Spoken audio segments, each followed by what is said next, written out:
Alright, so I did a little work tonight, maybe like an hour's worth, just a little bit. There's my winnings. It's a Bonanza, and I just wanted to turn that down a little. I don't know if you can hear me with Foreigner in the background. My video will probably get flagged, but anyway, so I thought it was a good opportunity for this video before showing kind of like a step-by-step on the stock heads, because I think I'm probably going to do that is after I talk about each step is go in, take the stock head, and kind of show you each step with measurements. But tonight I wanted to focus on the short side radius. I may talk a little about the short turn radius. Alright, so you have a trinity of tools that you need. Is you can get a set of inside calipers, obviously within a range. I don't know what the range is on these, but just looking at the thread, I would say like 2.5 inches. So nothing crazy, just a medium to small size of that. Your digital caliper, and then a set of telescopic or T gauges, where a typical set will usually have within the proper range. Like there is one more smaller than this, but this particular size is just about right to get a lot of miking and probing on your tunnels. Mostly is when this becomes your best friend.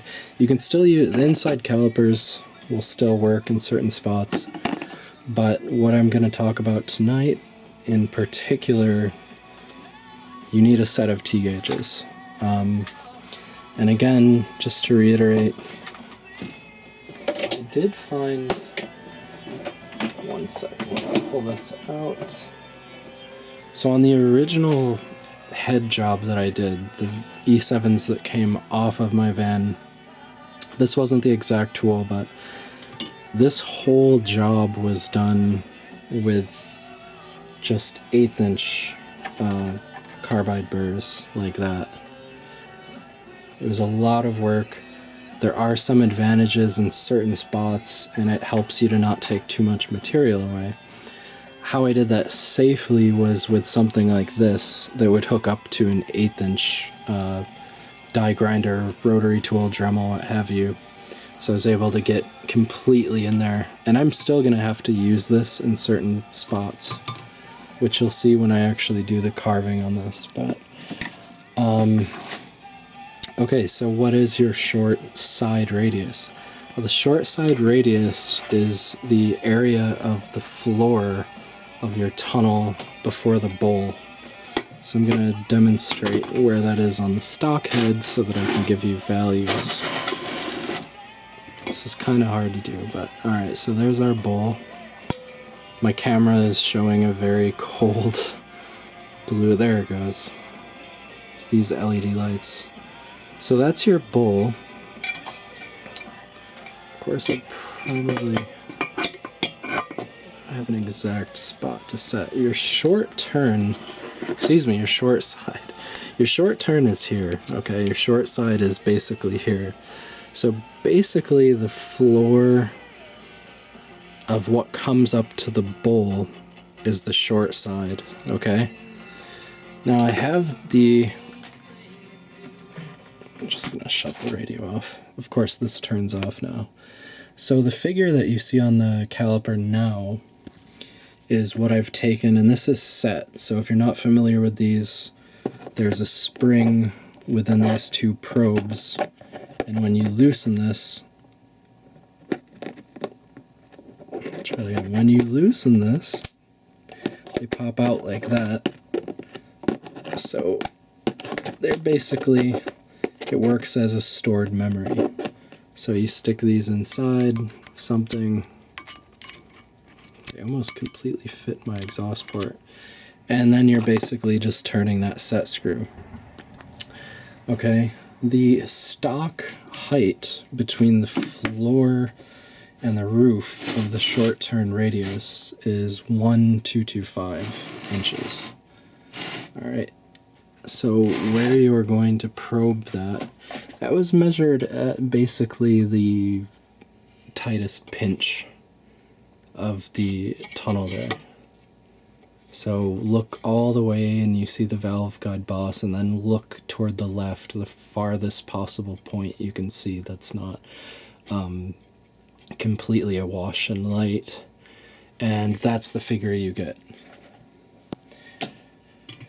So, from my knowledge, how you really make these start to break 200 CFM on the short side is starting to clone the cousin head, the GT40s, which instead of a 1,225, they're closer to about a 1,340. Alright? The problem is completely cloning that is castings are not always going to be the same, right? Again, I talked about this for a second, is these are cast out of sand mold, okay? Like if you've ever been in a foundry before, you'll see, it's pretty cool actually, but basically there's a sand of negative space before iron is poured in. So it's not like they're cut out of billet and CNC like some aluminum heads would be. So I guess that's what you'd refer to as core shift. And so that's where you want to be conservative, even like when I'm giving you particular measurements.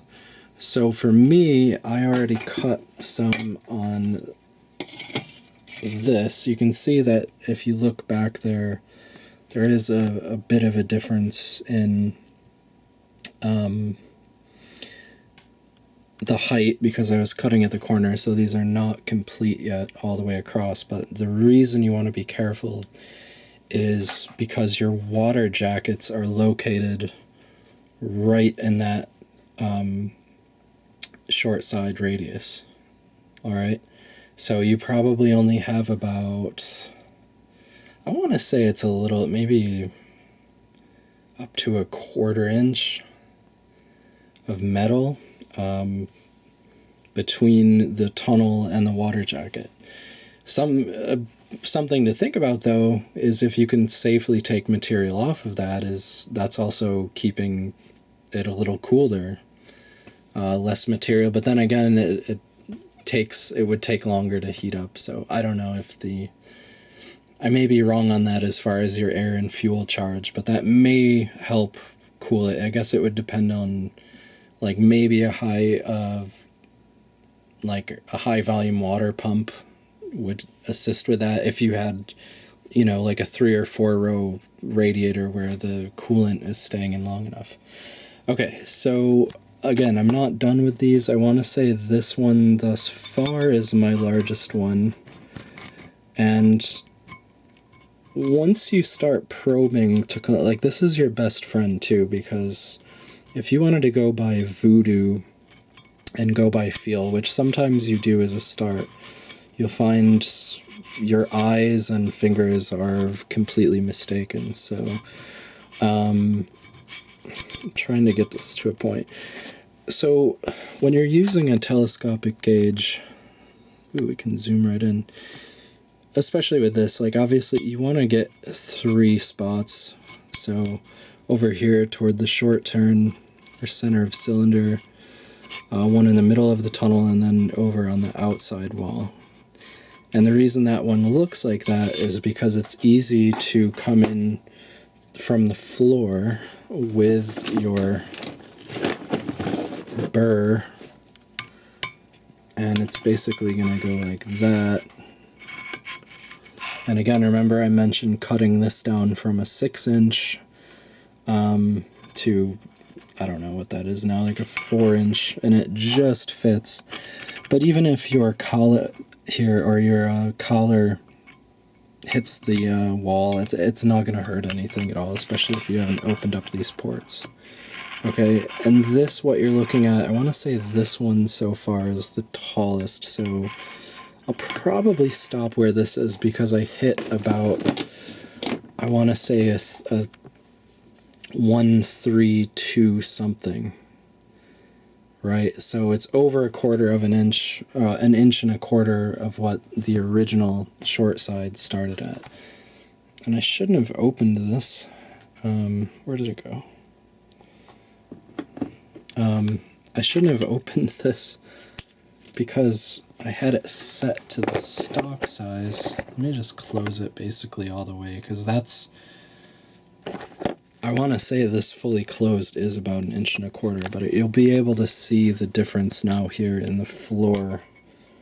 Do you see that now? How big of a difference in flow that is? Another reason to possibly wax on the side of conservative would be, again, in this particular case with this head, is I'm going for maximum velocity because it's a truck engine, and I feel that's most complementary to that long runner plenum that is the part of this build for more low and mid-range power and velocity. So you can see this is actually a nice light right here to be able to see the shape that's going on here, right? And again, see, of course, there's tons of swarf or shavings in there. That's a good angle to be able to see that shape. But you can see now, because of that shape, that again, it's like an apex where we are now looking at this as a straight shot of air. So the air isn't, I mean, at the pinch, it's basically plugged up anyway.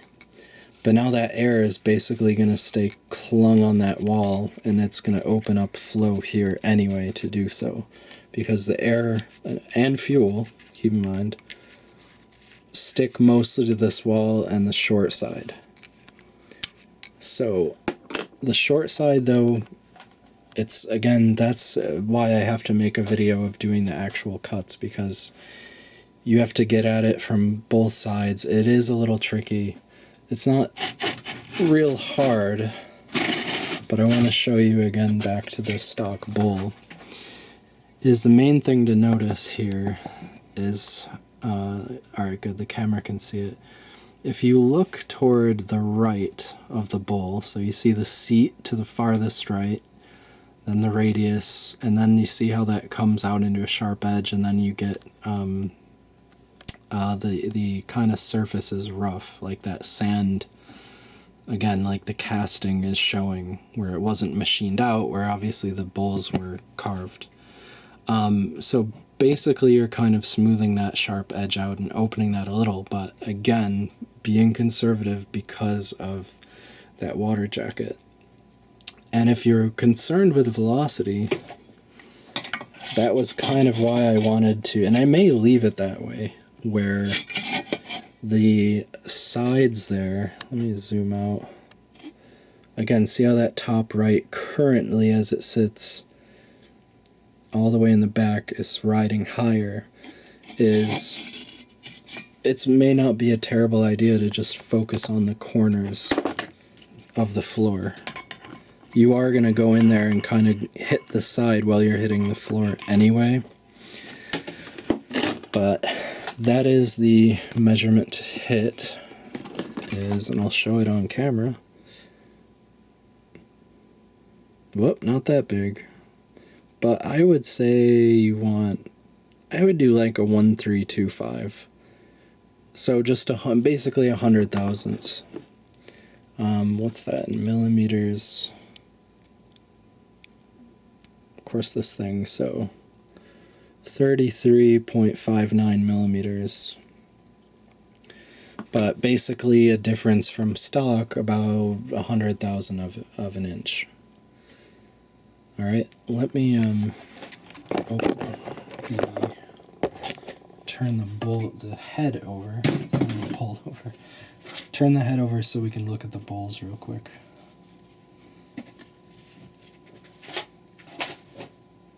Ah, 50 pounds of iron never gets old. Alright. This is going to be real tricky, actually. I hope the camera can see. Alright, there's our spider. He's helping me. Remember in the day the earth stood still? The little bugs, he was doing this for me. When they eat, or Gort releases them and they eat everything. Never mind. You can see I did start new scavenge plateaus. They don't look too pretty because that's just the start of the rough cut. And then they'll get blended in better. We talked about those in the last video, and then I'll talk about them again when I show cutting on the other head. So basically all you're going to be doing is working this area, and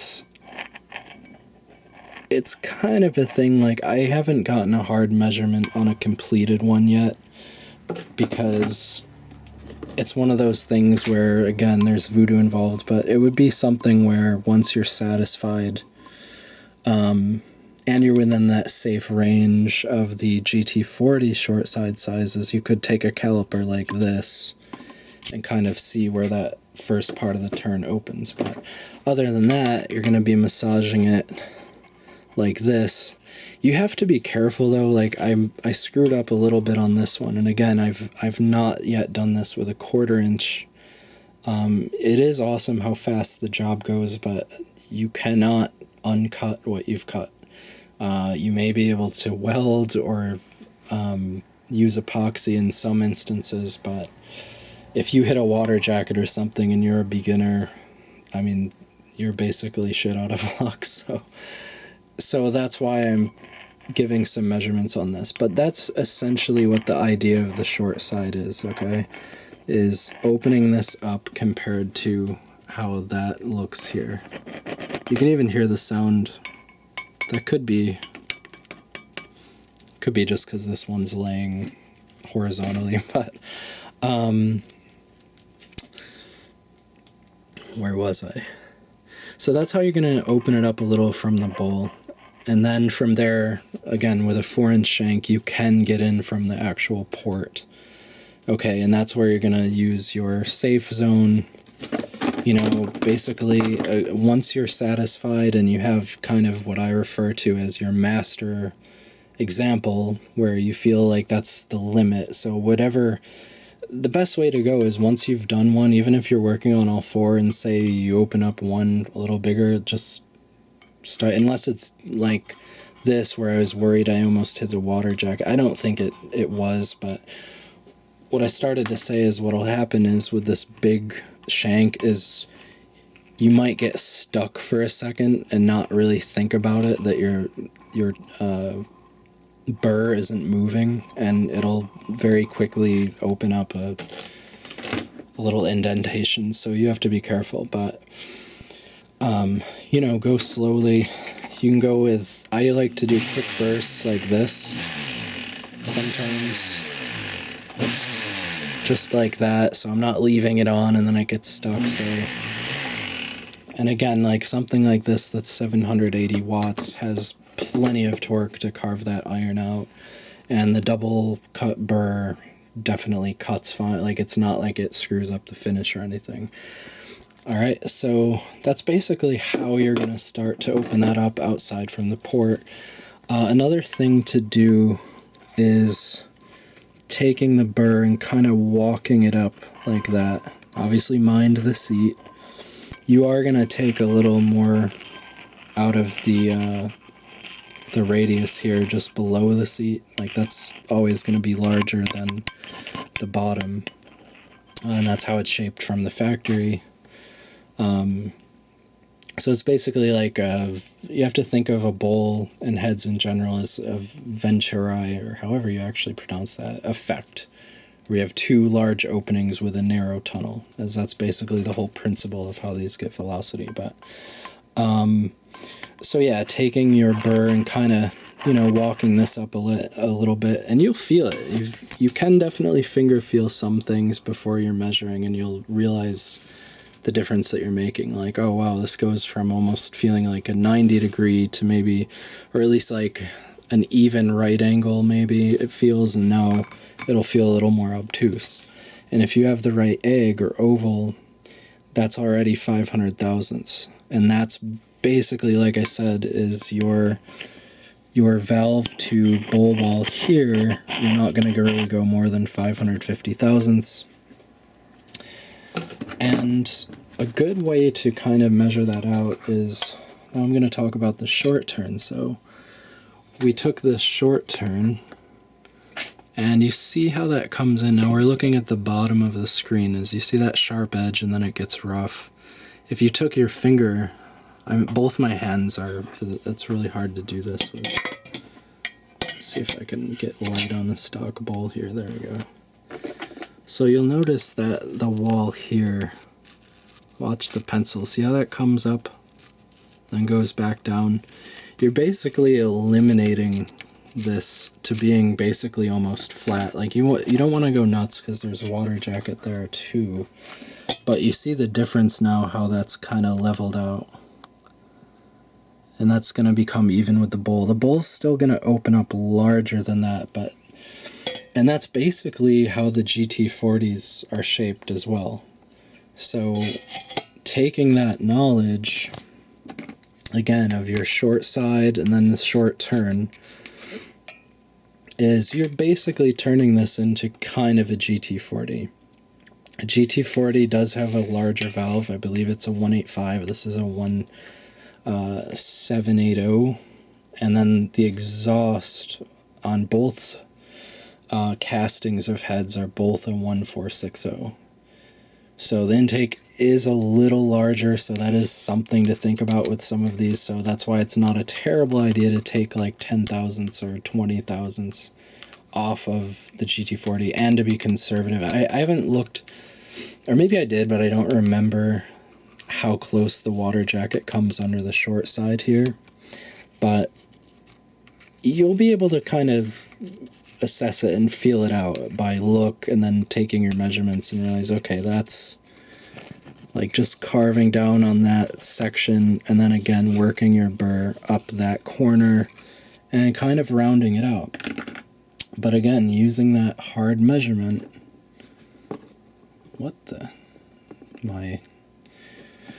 my caliper reset, but taking that hard measurement, and you can still, it's going to be at an angle, but you could find what your measurement is here as well once you're finished with one.